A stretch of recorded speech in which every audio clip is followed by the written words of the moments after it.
Hello friends, good morning. फिर से हम ऑनलाइन पढ़ाई समझने का प्रयत्न करेंगे, बराबर। ज़्यादा तरह से हमने प्रश्न नोट में लिख तो दिए हैं, फिर भी आज हम फिर से थोड़ा और समझने का प्रयत्न करेंगे, बराबर। तो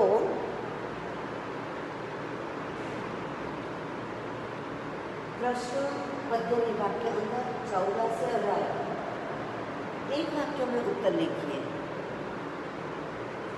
यहाँ ये 5 गुण के प्रश्न है, आपको पता है, और इसके अंदर लेसन है 2, 5, 7 और ऐसे करके लेसन नंबर 1 और 5, बराबर। अब यहाँ आप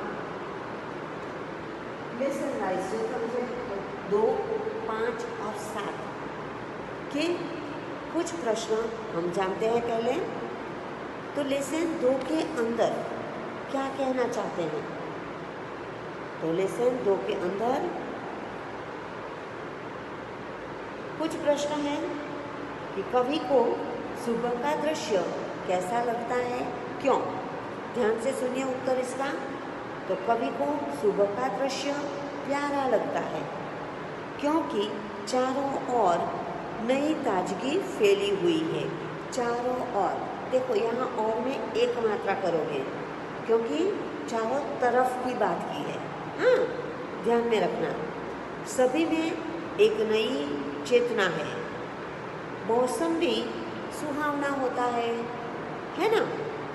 तो ये प्रश्न हमें समझना है। अब आगे प्रश्न है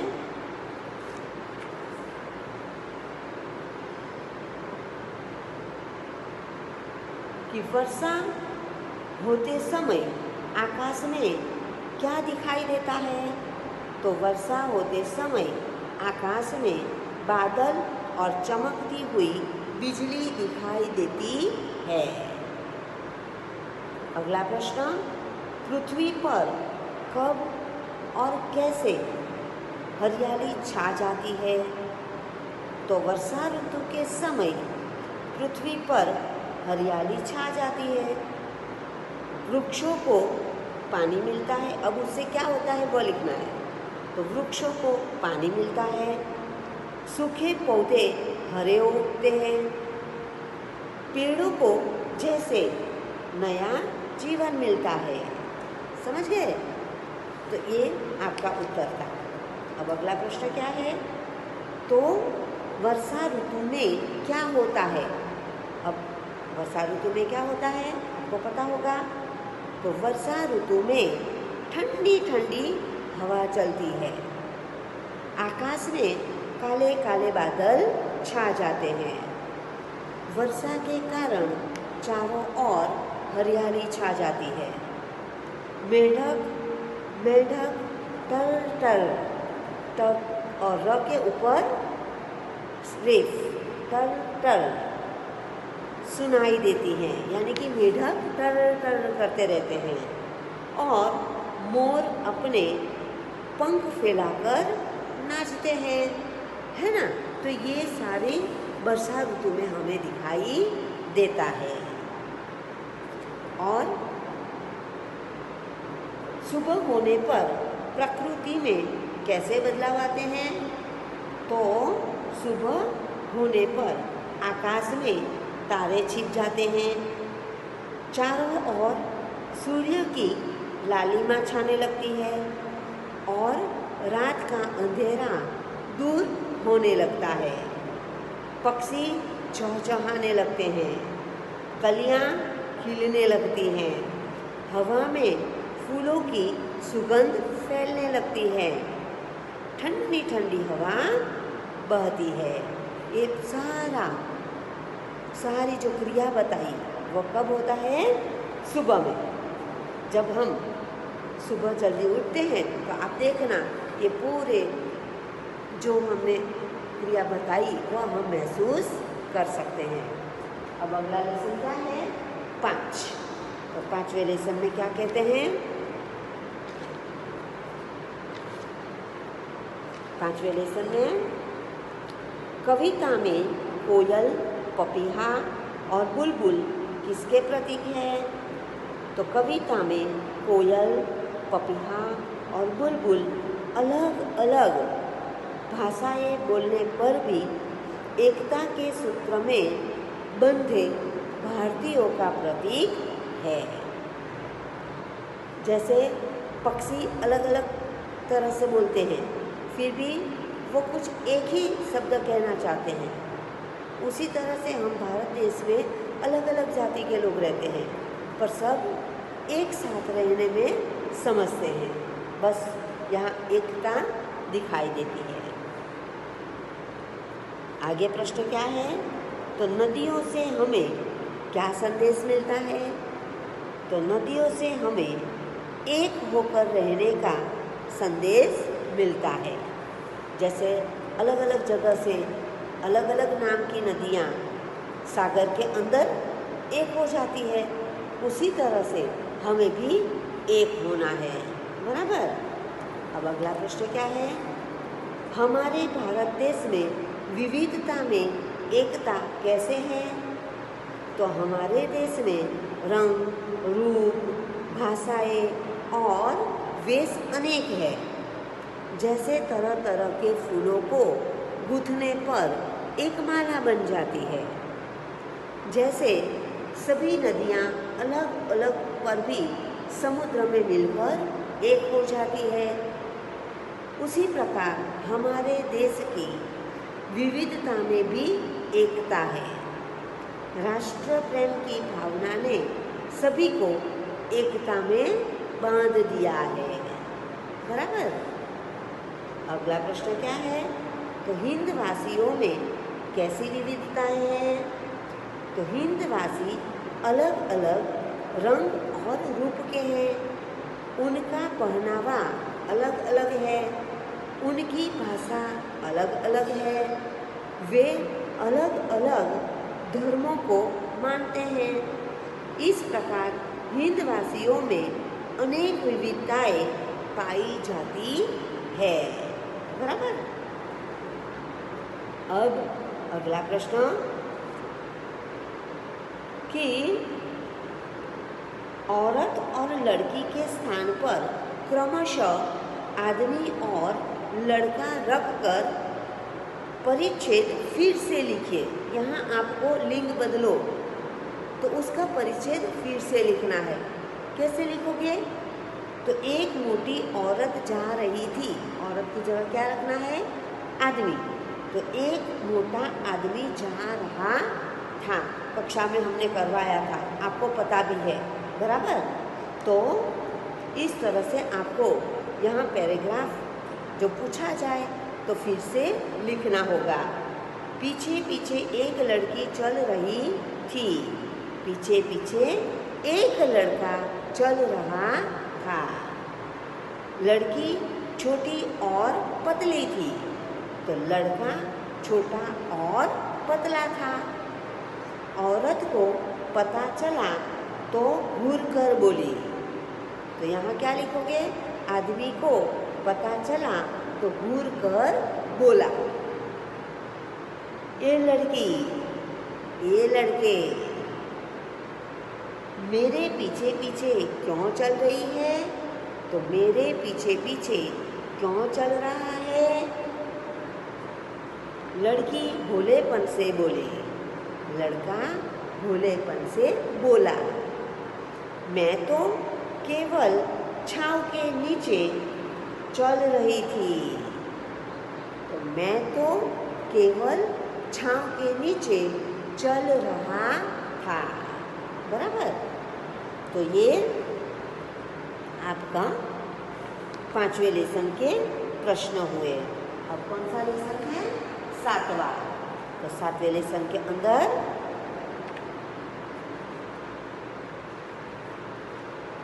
देखते हैं प्रश्न कि बादल की पोती कौन है? तो बादल की पोती ओस है।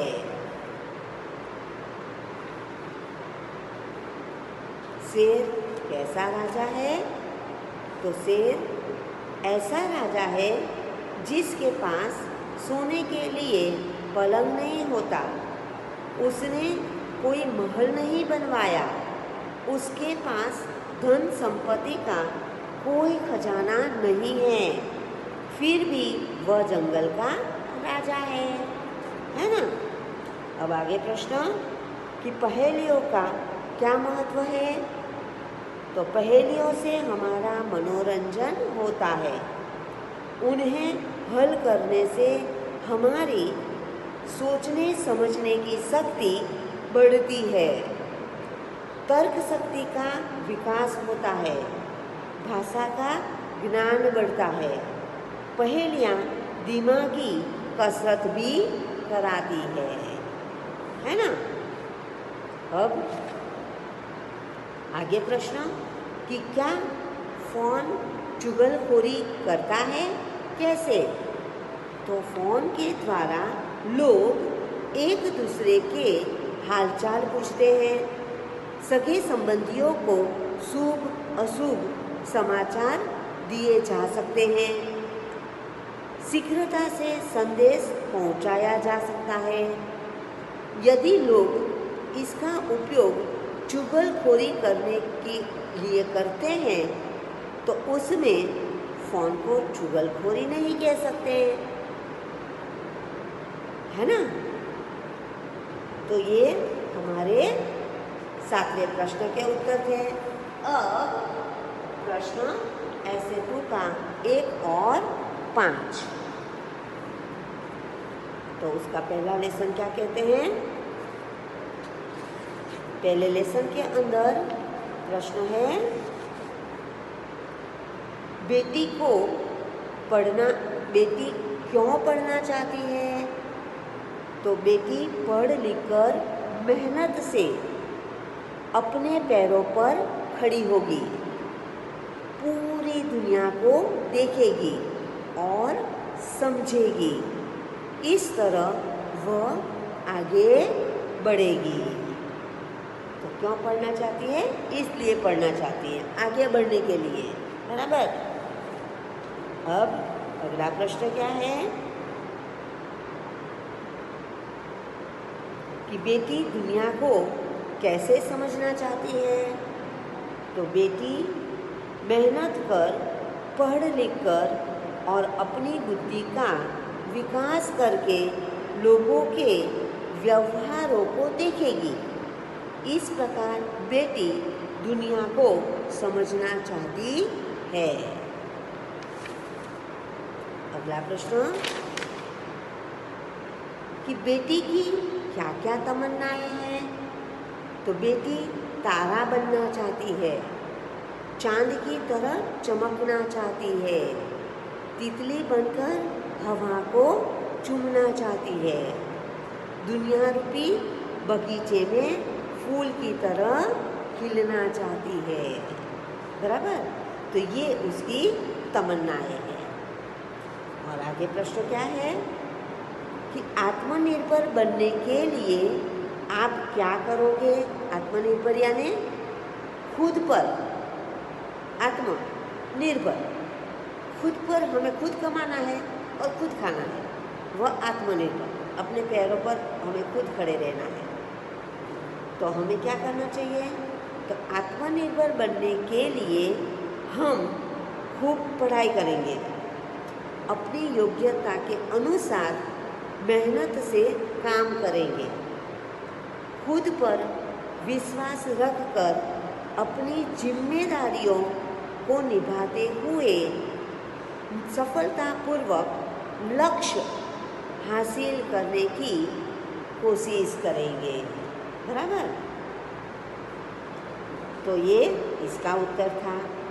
अब अगला उत्तर क्या है कि बेटी की तरह आप किसी का सहारा बनने के लिए क्या क्या करेंगे?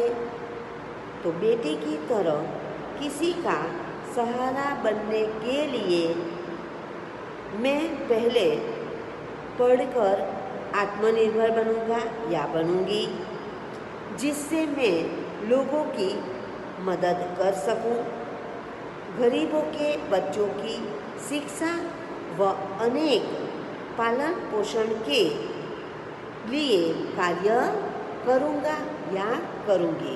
यानी कि जिसको जो ज़रूरत है वह ज़रूरत हम हमारी तरह पूरी करेंगे, है ना। तो ये हम कर सकते हैं। अब अगला प्रश्न,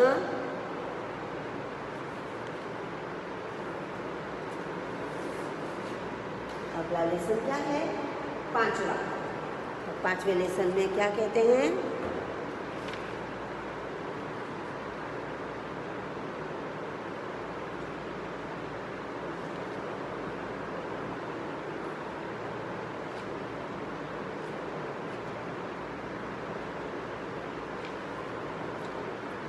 चलो, 5वें लेसन में भगवान किसमें है? तो भगवान मनुष्य की आत्मा में है।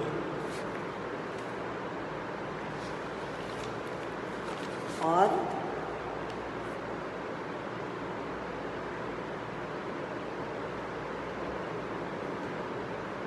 मनुष्य के प्राण अमर क्यों है? तो मनुष्य के प्राण अमर है क्योंकि उसे अमरता का वरदान मिला है। उसकी आत्मा में स्वयं परमात्मा बैठा हुआ है। अगला प्रश्न क्या है? तो मनुष्य युग का आह्वान कैसे कर सकता है? तो मनुष्य की वाणी में बहुत शक्ति है। उसके बल पर वह लोगों को प्रभावित कर सकता है और उनके विचार बदल सकता है। वह लोगों को उनकी ताकत का एहसास करा सकता है। इस प्रकार मनुष्य अपनी वाणी के प्रभाव से युग का आह्वान कर सकता है। हम हमारी बोली से ही सबको जीत लेते हैं और कभी कभी हम पीछे हटते हैं, वो भी हमारी वाणी से। और इसीलिए कहा जाता है कि हम जो भी बोले सोच समझ कर बोले। जो बिना सोचे बोलेंगे तो आपको पछताना पड़ेगा, है ना। तो ये आह्वान करने की बात हुई। अब अगला प्रश्न क्या है कि मनुष्य यदि हिम्मत से काम ले तो क्या हो सकता है? तो मनुष्य यदि हिम्मत से काम ले तो वह धरती पर फैलने वाली बुराइयों को रोक सकता है और दुनिया में परिवर्तन कर सकता है। बहुत सारी बुराइयां फैली हुई है तो वो हम रोक सकते हैं और हमारे दुनिया में परिवर्तन ला सकते हैं। अगला प्रश्न क्या है कि विविध क्षेत्रों में मनुष्य ने क्या क्या प्रगति की है? तो मनुष्य ने चिकित्सा क्षेत्र में तरह तरह की दवाइयाँ और इलाज के साधन खोजे हैं, जिससे कई बड़े बड़े रोगों से मनुष्य को बचाया जा सकता है। जैसे अभी कोरोना है ना, कहते हैं कोरोना की रस्सी रखो आपको कोरोना नहीं होगा। हाँ, पर हमें ध्यान जरूर रखना है ना। तो बचाया जा सकता है। विद्युत से चलने वाली मशीनों से उद्योगों के क्षेत्र में क्रांति आ सकती है। यातायात के क्षेत्र में सुधार के कारण सुगमता से यात्रा की जा सकती है। संचार माध्यमों की खोज के कारण सरलता से एक दूसरे के संपर्क में आ सकते हैं। तो ये सारी चीज़ें हमने प्रगति की है और भी ज़्यादा हम प्रगति करेंगे। अब अगला प्रश्न क्या है कि मनुष्य चाहे तो काल को रोक सकता है, यानी कि थाम सकता है। मनुष्य चाहे तो धरती को अंबर से जोड़ सकता है। मनुष्य चाहे तो माटी से अमृत निचोड़ सकता है ना। तो ये हमारे लेसन नंबर 5 के प्रश्न हुए।